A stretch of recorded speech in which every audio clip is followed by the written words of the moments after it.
پر وہ جزا بیان فرمائی کہ جو بیٹوں کی پرورش پر اسلام جزا بیان نہیں کرتا۔ حدیث پاک کے اندر اتنی بڑی بڑی جزائیں بیان کی گئی ہیں، چنانچہ صحیح بخاری، صحیح مسلم اور سنن الترمذی کی حدیث نبی کریم علیہ السلام نے ارشاد فرمایا، من ابتلی من هذه البنات بشیء،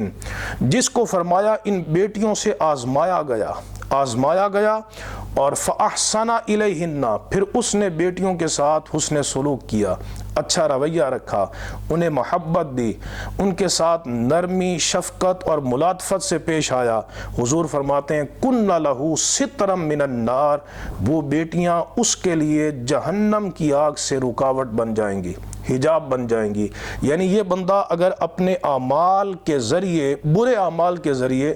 جہنم میں جانے کا مستحق ہوا بھی، تو بیٹیوں کی پرورش کرنا اتنا بڑا عمل ہے اور اللہ رب العزت کی اتنی بڑی رضا کا باعث ہے کہ قیامت کے دن ان بیٹیوں کی پرورش کی وجہ سے اللہ تبارک و تعالی اس بندے کو جہنم کی آگ سے بچا لے گا۔ اور ایک حدیث کے اندر موجود ہے جو سنن ابی داؤد کی حدیث نمبر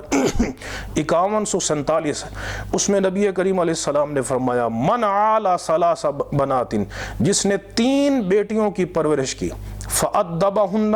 ان کو ادب سکھایا، وزوجہن، ان کا نکاح کر دیا، واحسن الیہن، اور ان کے ساتھ حسن سلوک کیا، فلہ الجنہ، اللہ تبارک و تعالی اس بندے کو جنت عطا کرے گا۔ اب دیکھیے بیٹیوں کی وجہ سے بندہ جہنم سے بھی بچتا ہے اور جنت میں بھی پہنچتا ہے، یہ کتنی بڑی کامیابی ہے۔ قرآن فرماتا ہے فمن زحزح عن النار وادخل الجنۃ فقد فاز، کہ جو بندہ جہنم سے بچ گیا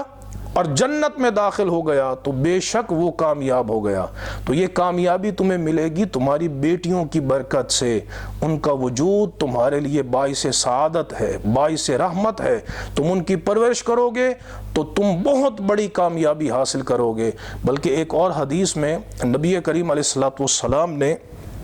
اس پر ایک بہت بڑی بشارت بیان کی، صحیح مسلم کی حدیث نمبر 2671 ہے، اور کسی بھی عمل پہ یعنی بیٹوں کی پرورش پر اتنی بڑی جزا نہیں ہے جتنی سرکار علیہ السلام نے یہ جزا بیان کی۔ فرمایا من عال جاریتین حتی تبلغا، جس نے 2 بیٹیوں کی پرورش کی یہاں تک کہ وہ بالغ ہو گئیں تو حضور نے فرمایا جاء انا وہوا یوم القیامت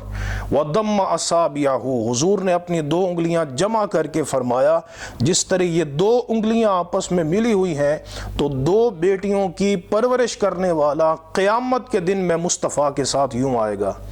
اب جس کو قیامت کے دن حضور کا قرب نصیب ہو جائے وہ کتنا بڑا خوش نصیب ہے، اس کے مقدر کس قدر اوجھ